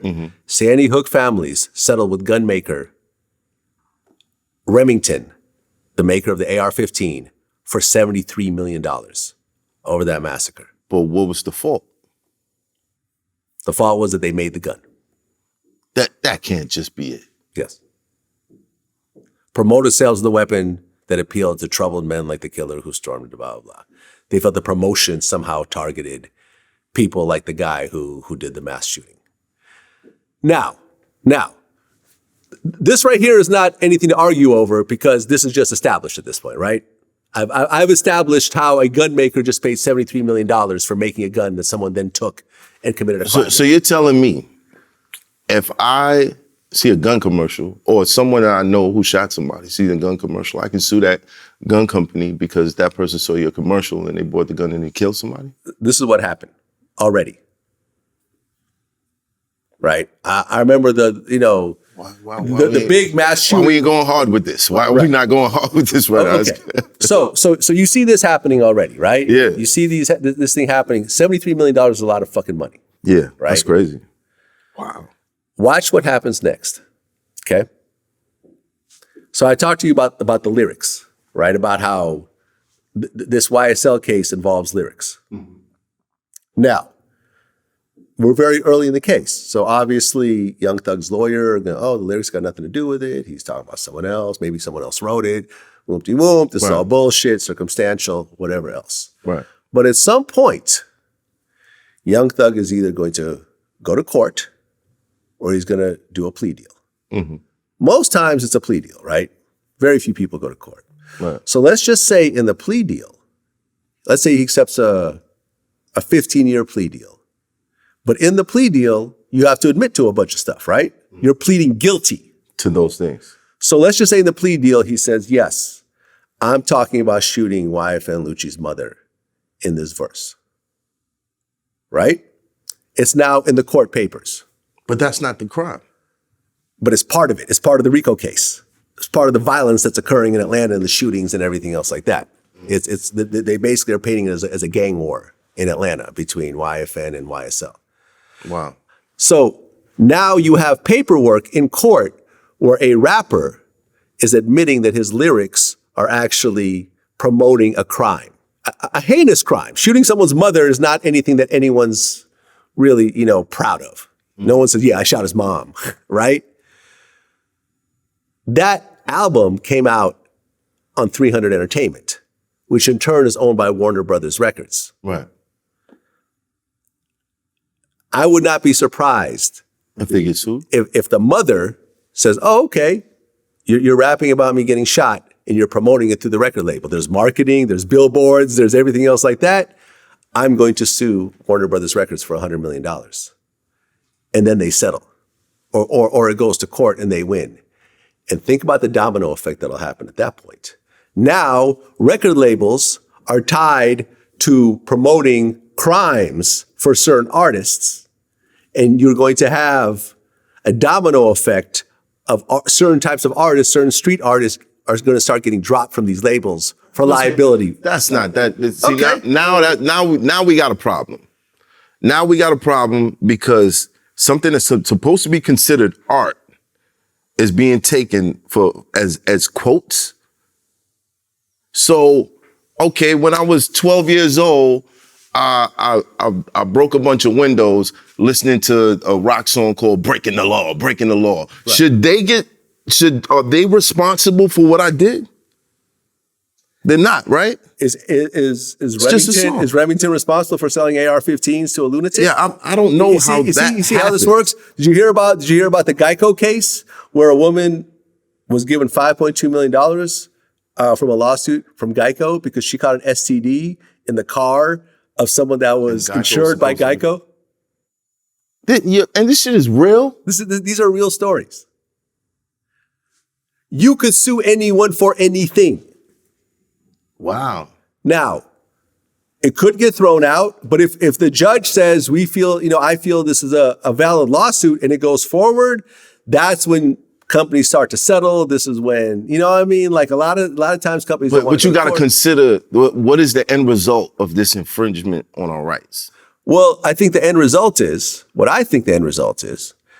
that you're going to see a lot of labels, a lot of major labels in particular, are going to say, you know something? This is an artist who makes a lot of money for us and a lot of people like and so forth, but the legal liability potentially could fuck the whole company up. And we have a roster of like 200 artists, and these 10 artists right here potentially could drag down the whole company. So we're going to move these away. We're going to let them go. They could sign to somewhere else if they want, or they become independent. And we're going to focus on artists like Corday or someone and just push them that much harder. Well, they passed a bill here in New York that kind of like made it so you can't use rap Did lyrics. they pass it, or are they trying to pass it? They passed it. It's passed. Okay, because it's here in New York. Boosie, during his murder trial, spent a day and a half where his lyrics were played to the jury. No, this is New York State. Okay, so maybe New York State. It's just New York State. It's not. They didn't pass that in Georgia. But they should. They should, because I think that's a little. I think it's a little crazy. Man, listen. I think that anything you say can and will be used against you in a court of law. So if you choose to open your mouth and speak about certain things, then you are now risking those things being used. But now, Vlad, you got to consider, what have you said on the camera? Like if you did a story on a child rapist or something like that, and you're like, yo, I hate it, these guys need to die. And somebody kills one, and he said, yo, I heard Vlad say this to me. I could get sued. But that's crazy. It doesn't matter if it's crazy. Anyone can sue anyone for anything. That's just the way life works. So what I'm saying is, I think that this is going to happen eventually. You know what I'm saying? And to a certain degree, it might not necessarily be a bad thing, because hip hop does need to grow up a little bit. You know what I mean? Like hip hop really, like the level of violence in this particular genre is so far and beyond any other form of music. You know what I mean? People say that. And you but do you know at rock concerts, there's more violence happening at those shits than a hip hop concert? People are moshing. People aren't no one. How often are people getting shot at a rock concert? Shot at a rock concert. Maybe okay. Maybe not shot. Draco the trampled, ruler, stabbed, raped. Draco the ruler got killed backstage at a show he was supposed to perform on, which is a fucking tragedy. Right. It's never happened, I think, anywhere ever. Like, I've never heard of this happening, period. Right. Well, someone getting killed at how many rape cases happen at fucking rock and roll concerts? Like, come on. Okay. This shit is, you can't just say, okay, but hip hop needs to grow up. No. This is art, bro. It's art. It's like telling my daughter, yo, you can't draw trees like you have to draw them with detail. What? No. Well, would you let your daughter draw pictures of people getting killed with blood and shit all over the place, and stabbings and eyeballs hanging out and everything else like that? But you know what? I might not, but you know what? She could get a job in Marvel Comics or some shit drawing that. Right. You dig what I'm saying? Right, she could, but you wouldn't let a small child do that either. No. You know what I'm saying? What I'm saying is that it's all. But these are not small children. These are grown men. Right. And at a certain point, if you know that someone's mother just got shot, you probably shouldn't be doing songs about mothers getting shot. I agree. Right? Especially if you're beefing with that person right now publicly. I don't dig the whole publicizing shit. Like, I'm not from that era. I'm from the era where we keep our mouths closed. We don't talk about. If I got a problem with somebody, chances are I'm not going to talk about you at all. At all. Yeah. Why give that person an early warning? Like exactly. You'd rather get the drop on them. Yeah. Right. So, if you're out there and we got a problem and I'm not talking about you, beware. You know what I'm saying? But for me, I don't think that's going in the right direction. I think you if you do the crime, you get caught, that's one thing. But trying to attach lyrics to it, bro. Listen, there's a rapper just now that got busted.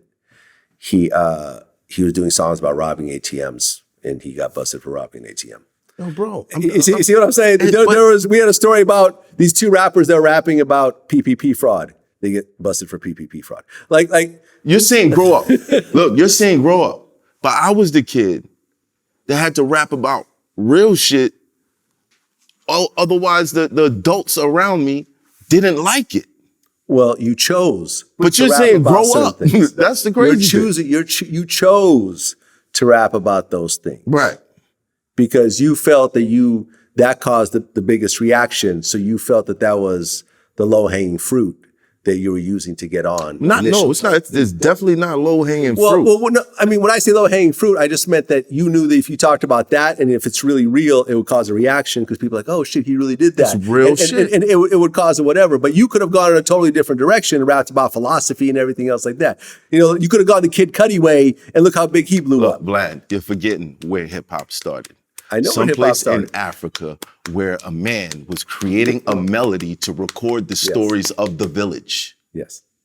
I got This is the nature of hip-hop that we talking about. Right. But what I'm saying is that once it gets into the corporate level and once it gets, into these types of corporate environments. They should protect the art. Like Ice-T had a song called Cop Killer and he got dropped from his label. So you said, if I make a movie about a guy that cuts off women's heads and somebody starts cutting off, am I at fault? If you were under investigation for cutting off a bunch of people's heads, and then you make and if you catch me and I'm the sick fuck that's cutting their heads off for real, lock me away. Then you probably I should not be out here, right? You should be. However, nor should you be making movies about it. However, if I'm not doing that, but I'm making this entertainment, and there's some sick fucks out there that love the shit that I do. That's what it is. Or how about this? You talk about the shit that you used to do a long ass time ago that's past the statute of limitations. That's what Jay-Z does. Yeah. Jay-Z talks about the shit that he used to do in the 80s and 90s. There it is. You know what I'm saying? He stopped doing that. By the time Reasonable Doubt came out, I don't think he was drug dealing anymore. You know what I'm saying? He had already turned the corner and he wasn't, you know what I mean? Yeah, when you look at, for example, the BMF guys, like like Blue Da Vinci, they're rapping about selling drugs while their BMF was in full fucking swing. And they were using, the lyrics because they're tied into a major drug indictment. And that's the whole thing of it. I get that. You can't rap about selling drugs while you're selling drugs. Like you can't rap about shooting people while you're shooting people. To me, it's obvious, but not everyone takes the obvious approach. And now you have this RICO case and there's lyrics all over the place. There's social media posts all over the place. It's all part of a story that is telling a big picture. And when you put a jury of people who might not be hip hop fans that are just looking at it the way it's being presented to them, it doesn't look good. But realistically, the shit isn't happening because of what they rapped about.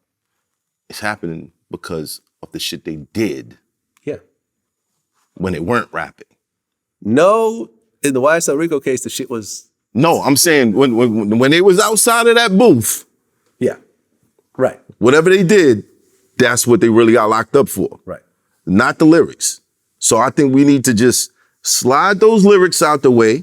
You got enough people, somebody gonna flip. It's sad, but somebody's gonna be like, I love pussy too much. I'm not going to jail. Right. You know what I'm saying? And that's that. But when you put the rap lyrics and say, no, we can't do that, man. We can't do that. We're sliding down a very slippery slope that could end up with us in a society where you can't say shit. Well, if you're a criminal, you shouldn't be saying shit. True. Right? If you're a criminal. Isn't that But like, what if now? Isn't the code of silence one of the basic rules of being a criminal? Right. Isn't it? No, I get that. Do you want to do crimes with someone who's telling everyone about your crimes? Who's making songs about it? Why do we do movies about it? Why is Ocean's 11? These motherfuckers is give me like 120 million we're taking at a time. And we're doing movies about it. Why do we like it? Why do we like it? Why do we like this shit? Explain it to me. People like crimes. People like outlaws. People like all this shit. But it doesn't mean that you have to implicate yourself and tell on yourself in your damn lyrics. I agree. People get mad at me But if I rap about some shit like that, don't come investigating me. Well, they might investigate you. That's the whole point. That's some bullshit. And if it's tied to actual phone messages, text messages, witnesses, and everything else like that, you're gonna have a real fucking bad situation. If it's a crime, it's a crime. It's a crime, it's a crime. It's a crime, it's a crime. But in America, it's only a crime if you get caught. Well, speaking of getting caught, there's a lot of Brooklyn drill artists right now. Mm-hmm. Just recently, 22 G's got arrested for attempted murder. K Flock was arrested for actual murder. You know, he claims it was self-defense and so forth. Right. All these cases still open though. All these cases still open. Yeah. So no convictions. No convictions. Right. You know, I've interviewed 22 G's before many years ago. I don't have any inside knowledge of any of this stuff happening or whatever else. But it seems like it's Brooklyn. You know, they're not saying New York rappers are getting arrested for this type of thing. It's like Brooklyn drill in particular. And Bronx drill. And Bronx drill. Right. It seems like there's a specific type of genre in certain geographic areas where this is happening. Because it was Chicago showed you what this was. Yeah. Rest in peace, King Von. Rest in peace, the other 1,000 rappers that's died behind the shit. Yeah, it's a crazy game. FBG Duck. Yeah. It's like GTA to these kids.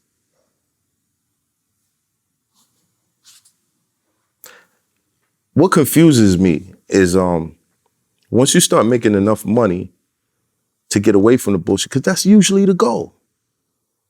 That's usually the goal. Make this bread, get up out the hood. Because the hood is dangerous. These guys like, I don't get it. They get the money and then they like double down. You know what I'm saying? Like, how you doing this? This wasn't the goal. But they're young artists. Well, because I think part of the reason is that you'll get the most love in that hood. No, part of the reason is we love this shit. As a culture, this whole system, you got to change this whole society if you want this shit to really stop. We love this shit. We pay $30, $40 to go to movies and see people do this shit. And then we get people that's doing it in real life. And it's even more entertaining because now they're making their own soundtracks. What? Are they gonna go kill somebody? This is the music they killed that person too? Bruh, it's the society. There's a detachment. There's a, wait a minute. We can't do this for real. Nobody's saying that. But with this Rico shit, I hope the message is going out there. I hope they're catching on. Look at Casanova. Now Casanova is not an open case anymore. Yeah, I brought that up in the round two. I said, look what they did to Casanova. Yeah, he pled guilty, and he's awaiting sentencing. Because somebody rolled. I've interviewed him before. Mm-hmm. I remember there was all these stories. Oh, look, it's because of Vlad's interview that he's indicted and whatever else. Nah, it's not. It had nothing to do with my shit. I could never understand. You see the camera. The camera's right there. Right, you're wearing a wire right now. I'm wearing a wire. That's right, it's poking out of the top of your You know what I'm saying? Like, I'm wearing a wire too. And you know that because you can see the top of it. Yeah, right? this might look. There's certain parts of this interview that's not going to be a good for interviews because there's no details. I'm not putting no details on this shit. Right. You know what I'm saying? Like, I was good at what I did. That's it. That's it. Right. Like, well, I don't get it. I mean, I get it again. Yeah. Because people are fascinated by it. But with the They're Casanova attracted to shit, it. it's like he's being tied into a lot of shit just because of affiliation.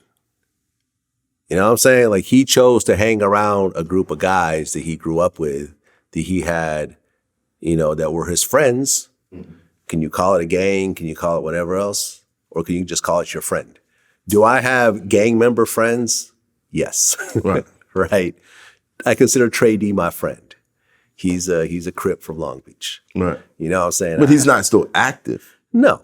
But he still considers himself a Crip. He still considers himself a gang member. Yeah, until somebody run, hey, you Crip, put these handcuffs on. No, I'm not. I haven't done anything in years. Well, no, he'll still say he's a Crip. He still say he's a Crip? Oh, yeah. Oh, Yeah. well. Trady's built a little different than most people. But what I'm saying is that like I have gang member friends, right? It's established that I have gang member friends. Have I ever done a crime with them? No, I don't do crimes, period. I pay my taxes and I mind my business and I run my company. Right. But, if you choose, a lot of times you get hemmed up in the shit that other people do over this RICO shit. Do I think that Casanova was a gang leader that was instructing people to do all this criminal shit? No, because he had a successful music career. Right.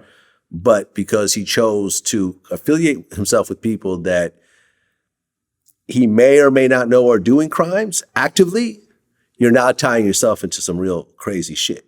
Like I'll tell you one example. It's not just may or may not. It's you're claiming it publicly. Yeah, I mean the whole ape thing. Yeah, right? yeah. Once you start claiming it, what's the gang that they're saying that he was part of? ape. Yeah, but ape, I forget the untouchable ape.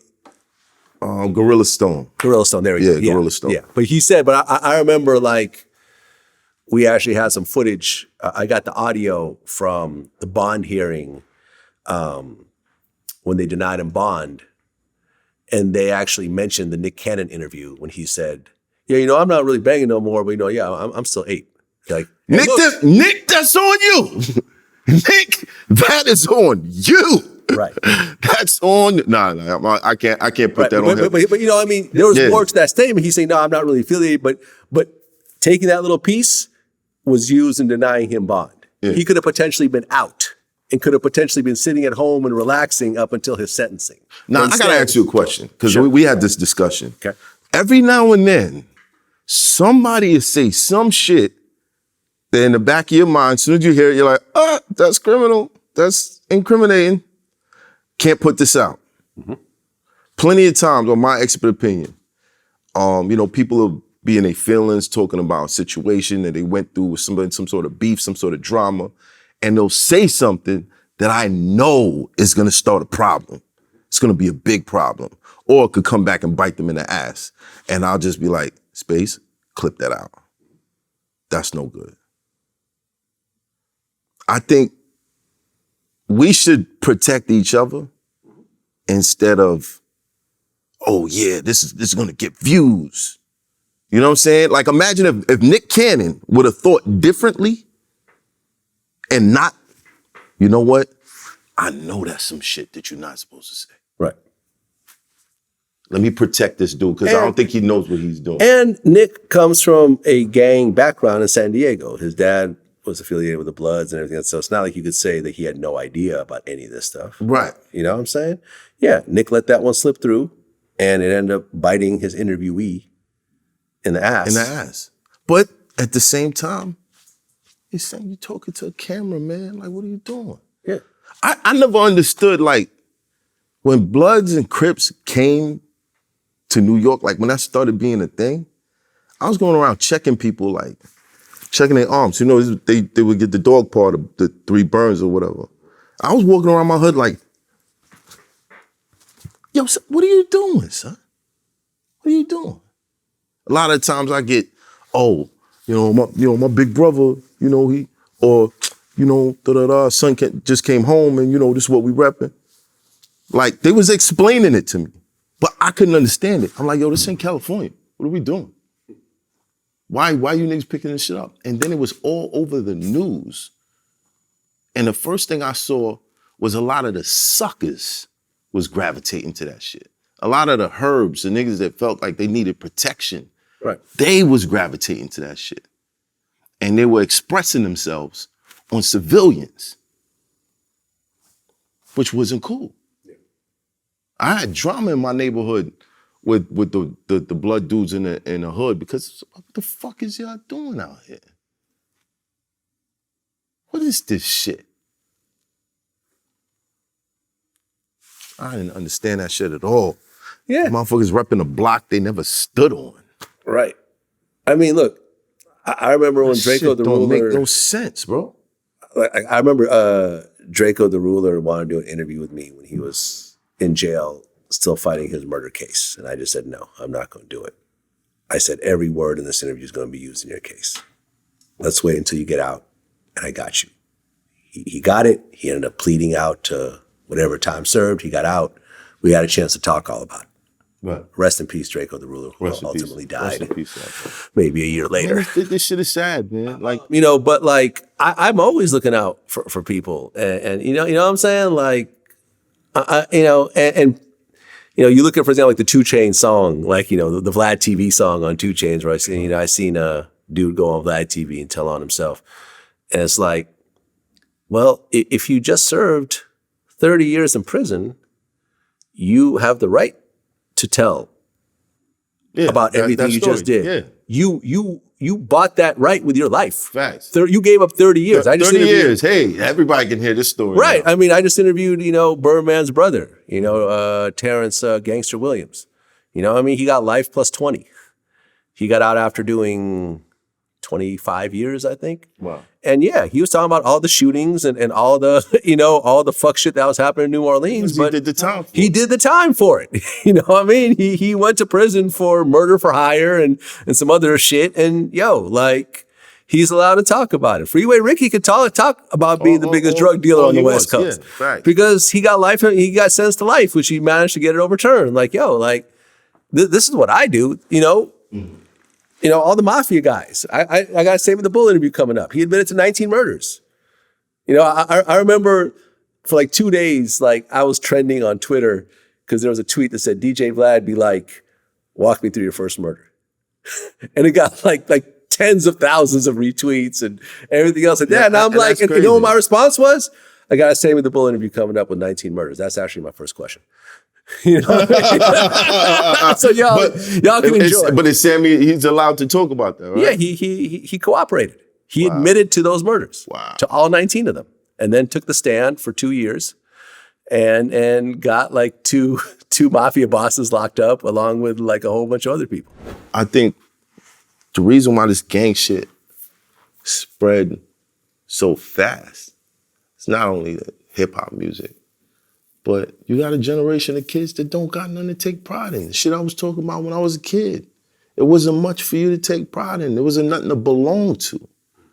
Your history is pretty much erased. You don't know who your great-grandfather is. You don't know what he was good for. You don't know where you came from. You're just looking for something to belong to.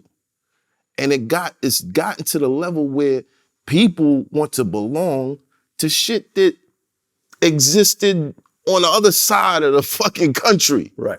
Just to belong to something. Right. I think we need to find other things to belong to. Because now this shit is you know, it's too many people are getting locked up behind this shit. Well, rest in peace, Trouble. Rest in peace. He just got killed. What's interesting is that it's very similar to the story I told you about on your show. You know what I mean? Mm-hmm.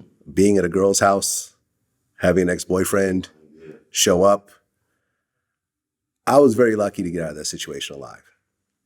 You know what I mean? Like,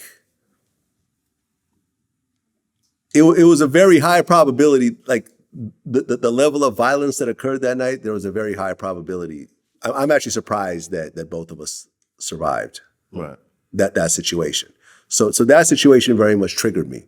And, you know, I think the moral is that it's very dangerous to go and stay at a woman's house that you don't fully know.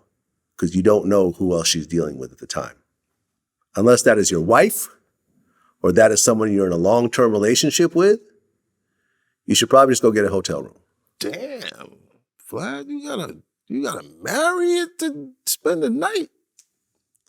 A girl that you're casually seeing. No, that's kind of great. All right. That's your wife. No, I dig what you're saying. All right. I dig what you're saying. You know what I'm saying?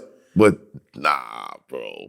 Nah. All right. You want to meet a girl and go, you want to pick up a girl at a club and go to her house afterwards?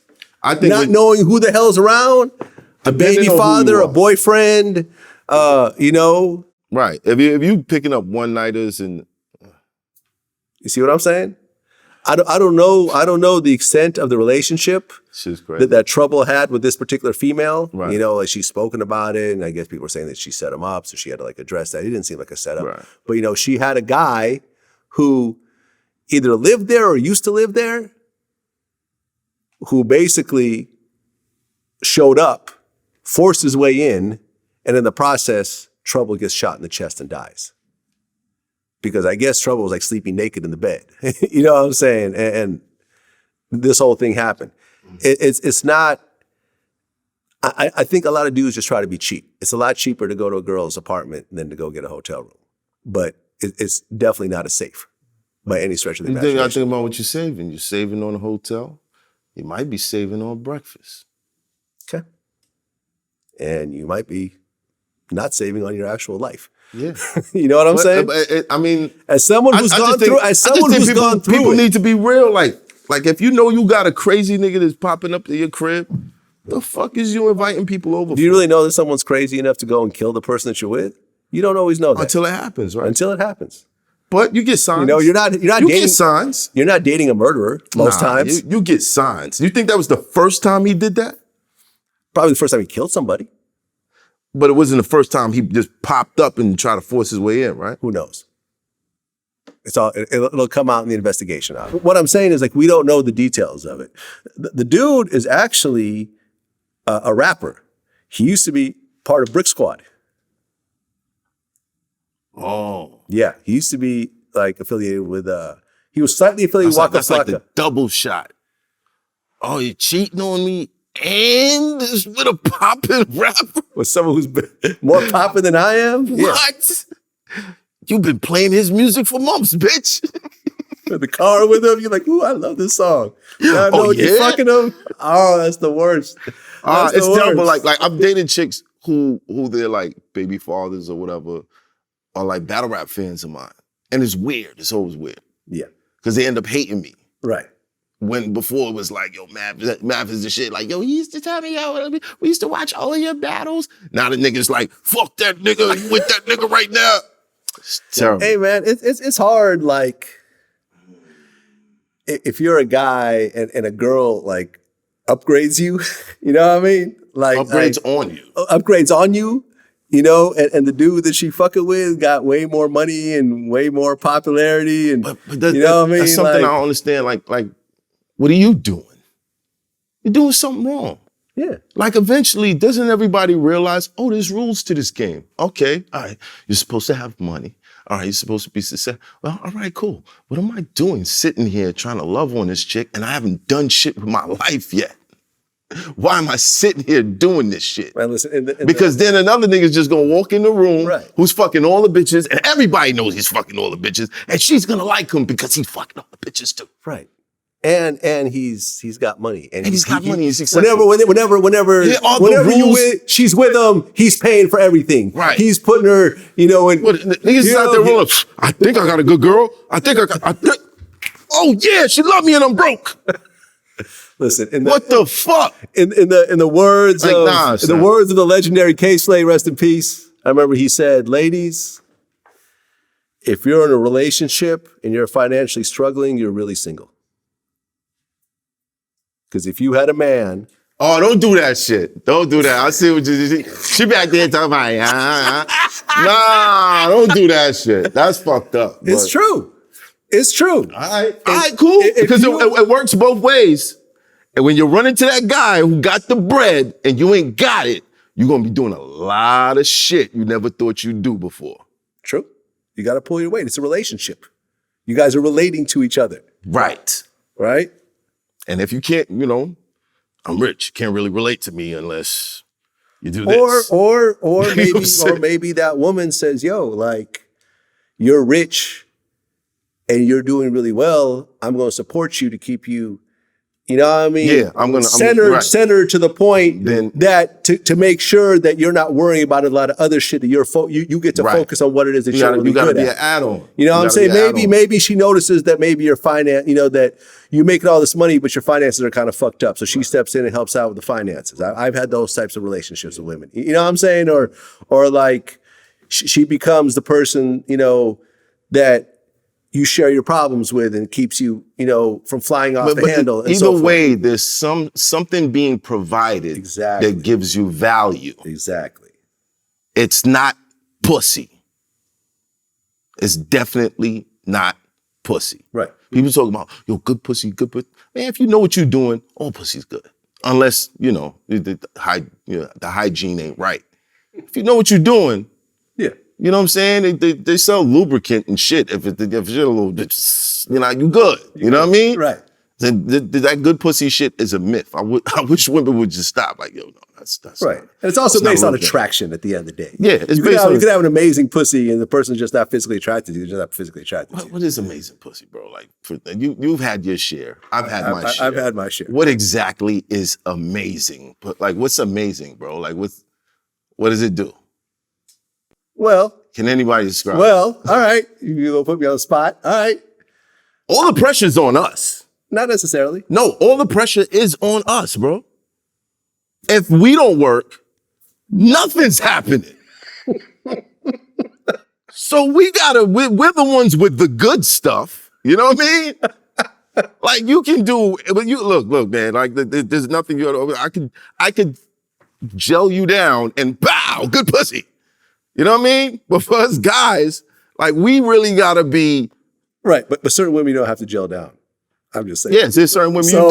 That's true, right? So I would put that pussy slightly higher than the gelled up pussy. Yeah, but you don't know see what if she's I'm saying? gelling it before she comes to see you. This is true. Yes, you're right. You're right. Women do that.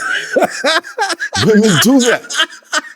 How you thinking this is the best shit in the world? Oh, god damn, I just touched it and it was nah.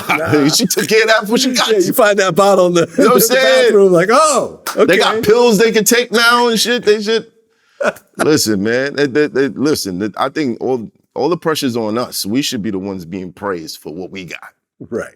Period. And men do get praised for that, though. Yeah. You know what I'm saying? Yeah. I mean, penis is definitely not as valuable as pussy when it comes to the world. You know what I mean? This doesn't make sense. It doesn't make sense. But you know it's true. You know what I mean? It makes sense. You don't see male prostitutes walking around with women picking them up constantly. Right? That's true. But no, that happens. It happens. That happens. But Females that got guys living in their crib doing nothing all day. Those are the prostitutes. Those are the prostitutes. I call it hobosexual. Yeah, hobosexual. Hobosexual. A hobosexual There's bad is homosexuals someone who is homeless, who's living with a woman and having sex with her for a place to stay. You used to be a homosexual. Okay, keep it 100. I was never a homosexual. I was never a homosexual. There is nothing like broke nigga dick. There's nothing like it. I'm telling you.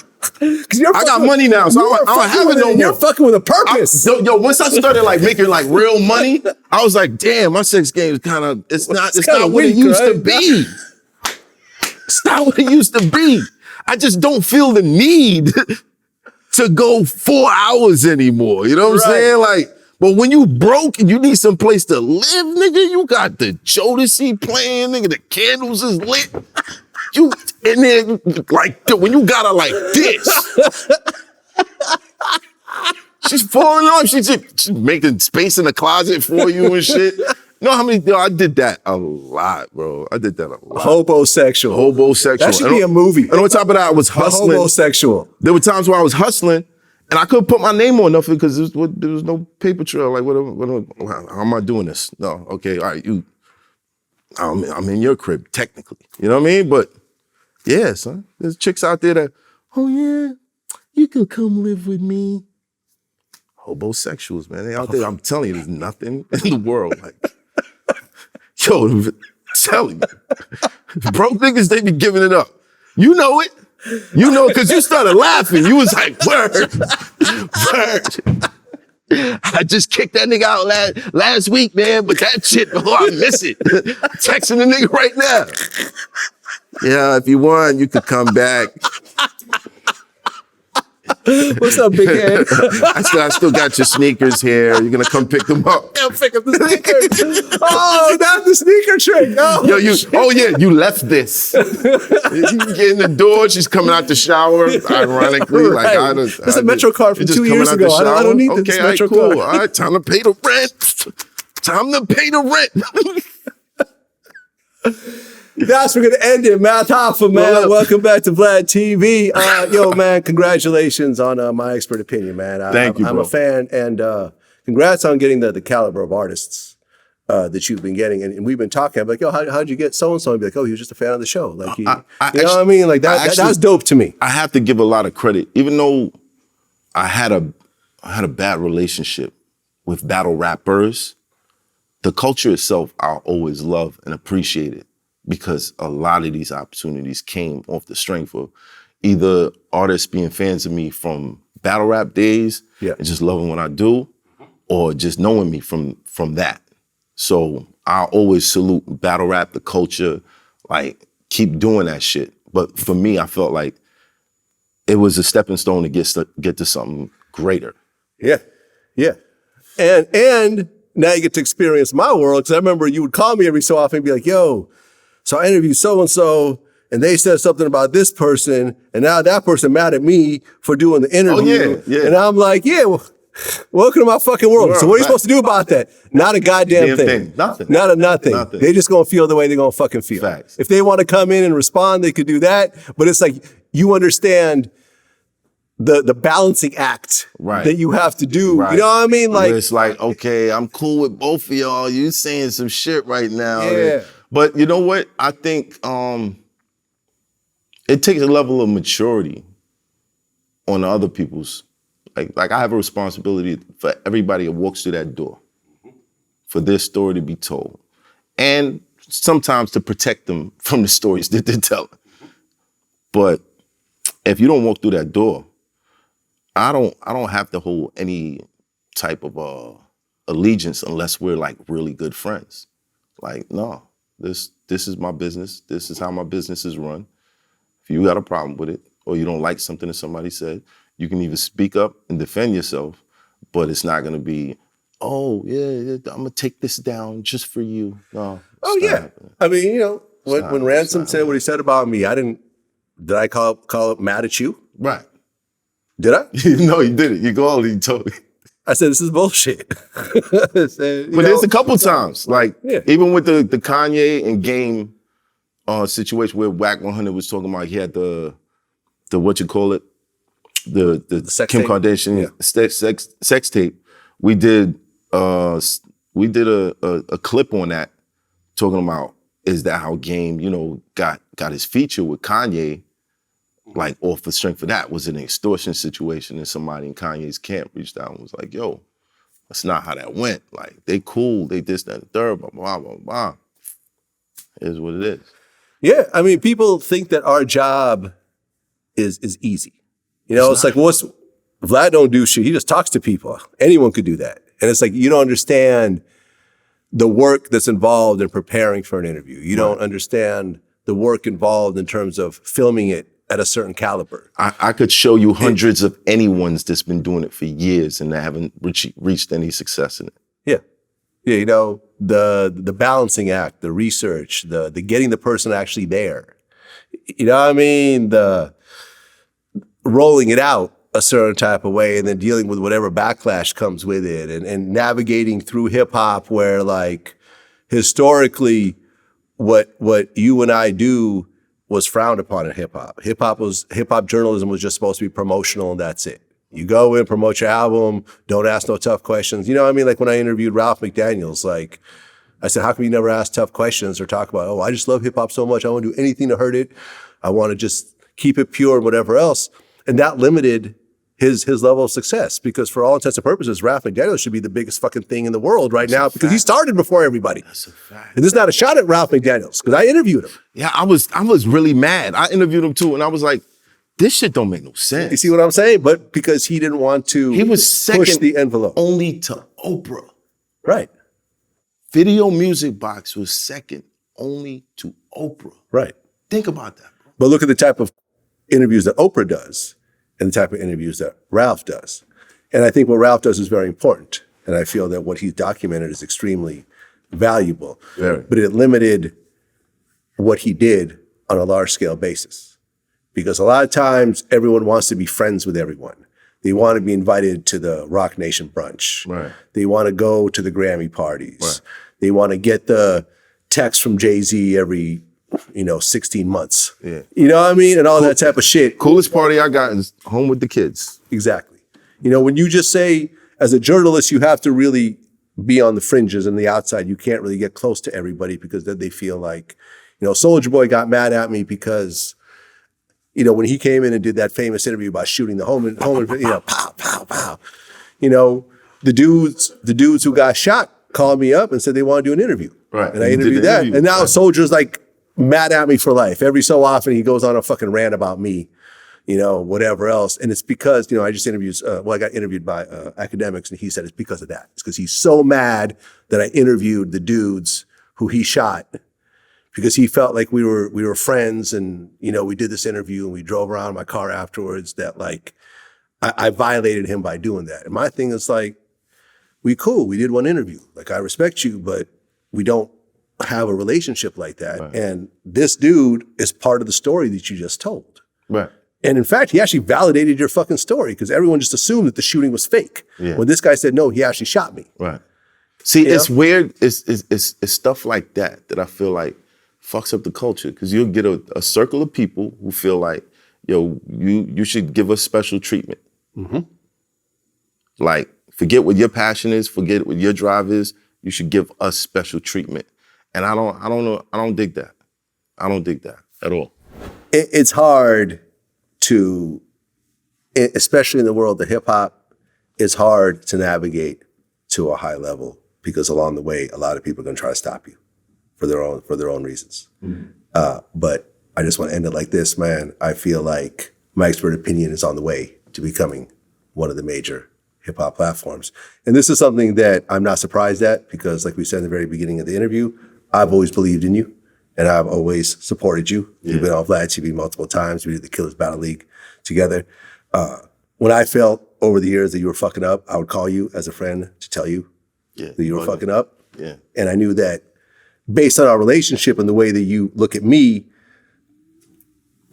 I would be someone that you would be forced to listen to. You can't just say, Vlad don't know what the fuck he's talking about. Right. He's never done shit. Exactly. You know what I'm saying? Because you've seen a certain level of success that I pulled off. So if I'm telling you. But not just that, but the stories that we shared personally. Exactly. Like, you see what I'm saying? Like I felt like it's important for me to tell you because I don't know who else is in your ear right now. Right. You know what I mean? So congrats on everything, man. I'm looking forward to see what My Expert Opinion evolves into over the next couple of years. You've been doing it for a little while, but you still have a long ways to go. Right. You know what I'm saying? And as you can see, My Expert Opinion, everyone knows about it, 2022. I was actually surprised as to when you started it. I'm surprised it actually went back as many years as it did, but it just shows how long it takes to build up and finally get those certain guests and so forth. We had to get over COVID. Yeah. We couldn't shoot shit during COVID. We shot a lot. No, but I mean like 6-7 people in a room. Yeah. What you do, it was difficult. That was illegal. That was illegal at the time. So but right now you're getting, I feel like the real, especially with the 21 Savage, you're getting into the A-list. You know what I mean? Then with the Fat Joes, you're getting into like the legendary dudes and everything else like that. And that's going to set a stage for other people to come in, man. Wait till you see who I got next. That's what it is. I'm looking forward to it. Matt Hoffa. Until next time. Peace.